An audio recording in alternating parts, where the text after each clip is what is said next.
प्रिय भक्तजनों, आइए सुनते हैं सकटचौथ व्रत कथा। एक समय की बात है, एक शहर में देवरानी और जेठानी रहती थी। देवरानी गरीब थी और जेठानी अमीर थी। देवरानी गणेश जी की बड़ी भक्त थी। देवरानी का पति जंगल से लकड़ी काटकर बेचता था और अक्सर बीमार रहता था। देवरानी अपनी जेठानी के घर का सारा काम करती और बदले में जेठानी उसे बचा हुआ खाना, पुराने कपड़े आदि दे देती थी। इसी से देवरानी का परिवार चल रहा था। माघ के महीने में देवरानी ने तिल चौथ का व्रत किया। उसने 5 रुपए का तिल और गुड़ लाकर तिलकुटा बनाया। पूजा करके तिल चौथ की कथा सुनी और तिलकुटा छीके में रख दिया और सोचा कि चांद निकलने के बाद ही कुछ खाऊंगी। कथा सुनने के बाद वह जेठानी के यहाँ काम करने चली गई। खाना बनाकर जेठानी के बच्चों को खाना खाने को कहा तो बच्चे बोले, माँ ने व्रत किया है और माँ भूखी है। जब माँ खाना खाएगी हम भी तभी खाएंगे। जेठ जी को खाना खाने को कहा तो जेठ जी बोले, मैं अकेले नहीं खाऊंगा, मैं भी चांद निकलने पर सबके साथ ही खाऊंगा। देवरानी ने कहा, मुझे घर जाना है, इसलिए मुझे खाना दे दो। यह सुनकर जेठानी बोली, आज तो किसी ने भी अभी तक खाना नहीं खाया, तुम्हें कैसे दे दूं? तुम सवेरे ही बचा हुआ खाना ले जाना। देवरानी उदास होकर घर चली आई। देवरानी के घर पर उसका पति और बच्चे सब आस लगाए बैठे थे कि आज तो त्योहार है, इसलिए कुछ अच्छा खाने को मिलेगा। लेकिन जब बच्चों को पता चला कि आज तो रोटी भी खाने को नहीं मिलेगी तो बच्चे रोने लगे। यह देखकर देवरानी के पति को गुस्सा आ गया और कहने लगा कि दिन भर काम करने के बाद भी 2 रोटियां नहीं ला सकती तो काम ही क्यों करती हो। पति ने गुस्से में आकर पत्नी को कपड़े धोने के धोने से पीटा। धोना हाथ से छूट गया तो पाटे से मारा। वो बेचारी गणेश जी को याद करती हुई रोते हुए पानी पीकर सो गई। उस दिन गणेश जी देवरानी के सपने में आए और कहने लगे, धोने मारी, पाटे मारी, सो रही है या जाग रही है? वह बोली, कुछ सो रही हूँ, कुछ जाग रही हूँ। गणेश जी बोले, भूख लगी है, क्या खाऊं? कुछ खाने को दे। देवरानी बोली, क्या दूं? मेरे घर में तो अन्न का एक दाना भी नहीं है। जेठानी बचा हुआ खाना देती थी, आज वो भी नहीं मिला। फिर देवरानी ने कहा कि पूजा का बचा हुआ तिलकुटा छीके में पड़ा है, वही खा ले। गणेश जी ने तिलकुटा खाया और उसके बाद कहने लगे, धोने मारी, पाटे मारी, निपटाई लगी है, कहाँ निपटूं? देवरानी ने कहा, यह खाली झोपड़ी है, आप जहाँ इच्छा हो वहाँ निमट लो। फिर गणेश जी बोले, अब कहाँ पहुँचूं? अब देवरानी को बहुत गुस्सा आया और कहने लगी, कब से परेशान किए जा रहा है, मेरे सिर पर पोंछो और कहाँ। देवरानी जब सुबह उठी तो यह देखकर हैरान रह गई कि पूरा घर हीरो और मोतियों से जगमगा उठा है। सिर पर जहाँ विधायक जी पोंछनी कर गए थे वहाँ हीरे के टीके और बिंदी जगमगा रहे थे। इसके बाद देवरानी जेठानी के यहाँ काम करने नहीं गई। जेठानी ने कुछ देर तो राह देखी, फिर बच्चों को देवरानी को बुलाने के लिए भेज दिया। जेठानी ने सोचा, कल खाना नहीं दिया था, इसलिए शायद देवरानी बुरा मान गई होगी। बच्चे बुलाने गए और बोले, चाची चलो, माँ ने बुलाया है। दुनिया में चाहे कोई मौका चूक जाए पर देवरानी जेठानी आपस में कहने का मौके नहीं छोड़ती। देवरानी ने कहा, बेटा बहुत दिन तेरी माँ के यहाँ काम कर लिया, अब तुम अपनी माँ को मेरे घर काम करने के लिए भेज दो। बच्चों ने घर जाकर माँ से कहा कि चाची का पूरा घर हीरो और मोतियों से जगमगा रहा है। जेठानी दौड़कर देवरानी के घर गई और पूछा कि यह सब कैसे हुआ। देवरानी ने जेठानी को वह सब बता दिया जो भी उसके साथ हुआ था।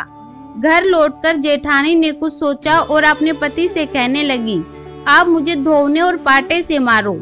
उसका पति बोला कि भली मानस, मैंने तो कभी तुम पर हाथ भी नहीं उठाया, मैं तुम्हें धोने और पाटे से कैसे मार सकता हूँ। वो नहीं मानी और जिद करने लगी। मजबूरन उसके पति को उसे मारना पड़ा। मार खाने के बाद उसने ढेर सारा घी डालकर चूरमा बनाया और छीके में रखकर सो गई। रात को विधायक जी जेठानी के सपने में भी आए और कहने लगे कि मुझे भूख लगी है, क्या खाऊं? जेठानी ने कहा, हे गणेश भगवान, आपने मेरी देवरानी के घर पर तो एक चुटकी सूखा तिलकुटा खाया था, मैंने तो झरते घी का चूरमा बनाया है और आपके लिए छीके में रखा है। फल और मेवे भी रखे हैं, जो चाहे खा लो। गणेश जी बोले, अब निपटू कहाँ? जेठानी बोली, उसके यहाँ तो एक टूटी हुई झोपड़ी थी, मेरा तो बहुत सुंदर महल है, जहाँ चाहे निपटो। फिर गणेश जी ने पूछा, अब कहाँ पहुँचूं? वो बोली, मेरे सिर पर पहुँच लो। धन की भूखी जेठानी सुबह जल्दी उठ गई और सोचा घर हीरे जवाहरात से भर गया होगा, लेकिन उसने देखा कि उसका पूरा घर बदबू से भर गया है। उसके सिर पर भी बहुत सी गंदगी लगी हुई थी। उसने कहा, हे गणेश महाराज, ये आपने क्या किया? मुझसे रूठे और देवरानी पर टूटे। जेठानी ने अपने घर की और अपनी सफाई करने की बहुत कोशिश की, परंतु गंदगी और ज्यादा फैलती गई। जब जेठानी के पति को यह सब पता चला तो उसे बहुत गुस्सा आया और वह बोला, तेरे पास इतना सब कुछ था, फिर भी तेरा मन नहीं भरा। परेशान होकर वह गणेश जी से मदद के लिए प्रार्थना करने लगी। हे गणपति, मुझसे बड़ी भूल हो गई, मुझे क्षमा कर दो। विनायक जी ने कहा, देवरानी से जलन के कारण जो तूने किया है, तुझे उसी का फल मिला है। अब तू अपने धन में से आधा धन देवरानी को देगी, तभी यह सब साफ होगा। जेठानी ने आधा धन तो बांट दिया, किंतु मोहरों की एक हांडी चूल्हे के नीचे गाड़ रखी थी। उसने सोचा किसी को पता नहीं चलेगा और उसने उस धन को नहीं बांटा। जेठानी ने गणेश जी से कहा कि हे चौथ विनायक जी, अब तो अपना बिखराव समेट लो। गणेश जी बोले, पहले चूल्हे के नीचे गाड़ी हुई मोहरों की हांडी और ताक में रखी हुई सुई का भी आधा कर। इस प्रकार विनायक जी ने सुई जैसी छोटी चीज का भी बंटवारा करवाकर अपनी माया समेटी। हे गणेश महाराज, जैसी आपने देवरानी पर कृपा करी, वैसी सब पर करना, किंतु जेठानी को जैसी सजा दी, वैसी किसी को मत देना।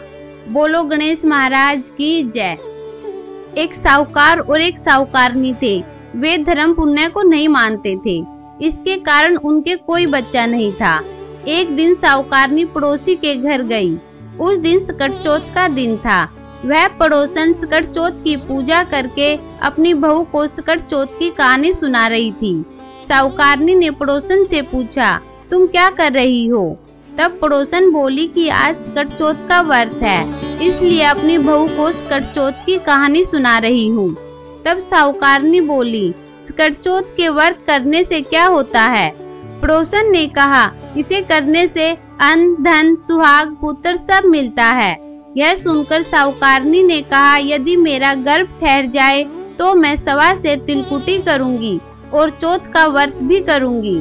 श्री गणेश भगवान की कृपा से साहूकारनी के गर्भ ठहर गया तो वह बोली कि मेरे लड़का हो जाए तो मैं 2.5 सेर तिलकुटी करूंगी। कुछ दिन बाद उसके लड़का हो गया तो वह बोली कि हे चौथ भगवान, मेरे बेटे का विवाह हो जाएगा तो 5.25 सेर का तिलकुट करूंगी। कुछ वर्षों बाद उसके बेटे का विवाह तय हो गया और उसका बेटा विवाह करने के लिए चला गया, लेकिन उस साहूकारनी ने तिलकुट का व्रत नहीं किया। इस कारण से चौथदेव क्रोधित हो गए और उन्होंने फेरों से उसके बेटे को उठाकर पीपल के पेड़ पर बैठा दिया। सभी वर को खोजने लगे पर वर कहीं नहीं मिला। हताश होकर सारे लोग अपने अपने घर को लौट गए। इधर जिस लड़की से साहूकारनी के लड़के का विवाह होने वाला था, वह अपनी सहेलियों के साथ गणगौर पूजन के लिए जंगल में दूब लेने गई। तभी रास्ते में पीपल के पेड़ से आवाज आई, ओ मेरी अर्धब्याही। यह सुनकर लड़की घर आ गई, लेकिन उसके बाद वह धीरे धीरे सूख कर कमजोर होने लगी। एक दिन लड़की की माँ ने उससे पूछा, मैं तुम्हें अच्छा खिलाती हूँ, अच्छा पहनाती हूँ, फिर भी तू सूखती जा रही है, क्या बात है? तब लड़की अपनी माँ से बोली कि मैं जब भी दूब लेने जंगल जाती हूँ तो पीपल के पेड़ से एक आदमी बोलता है, ओ मेरी अर्धब्याही। उसने मेहंदी लगा रखी है और सेहरा भी बांध रखा है। यह सुनकर उसकी माँ ने पीपल के पेड़ के पास जाकर देखा तो उसने अपने जमाई को पहचान लिया। तब लड़की की माँ ने अपने जमाई से कहा, यहाँ क्यों बैठे हो? मेरी बेटी तो अर्धब्याही कर दी, अब और क्या लोगे? साहूकारनी का बेटा बोला, मेरी माँ ने चौथ का तिलकुट का व्रत करने के लिए बोला था, लेकिन अभी तक नहीं किया। इसलिए चौथ देव ने नाराज होकर मुझे पीपल पर बैठा दिया है। यह सुनकर उस लड़की की माँ साहूकारनी के घर गई और उससे पूछा कि तुमने सकट चौथ का कुछ बोला था। तब साहूकारनी बोली, हाँ, मैंने तिलकुट का व्रत बोला था जो मैंने अभी तक नहीं किया। अगर मेरा बेटा घर आ जाए तो मैं 2.5 मन का तिलकुट करूंगी। इससे श्री गणेश भगवान प्रसन्न हो गए और उसके बेटे को फेरों पे लाकर बैठा दिया। बेटे का विवाह धूमधाम से हो गया। जब साहूकारनी के बेटा और बहू घर आ गए तब साहूकारनी ने 2.5 मन तिलकुट किया और बोली, हे चौथ देव, आपके आशीर्वाद से ही मेरा बेटा और बहू घर आए हैं, इसलिए मैं हमेशा तिलकुट करके सकट चौथ का व्रत करूंगी। इसके बाद सारे नगरवासियों ने तिलकुट के साथ सकट चौथ का व्रत करना आरंभ कर दिया। हे सकट चौथ महाराज, जिस तरह साहूकारनी को बेटे बहू से मिलवाया वैसे ही हम सभी को मिलवाना और इस कथा को कहने, सुनने और हुकारा भरने वालों का भला करना। बोलो सकट चौथ महाराज की जय। श्री गणेश महाराज की जय।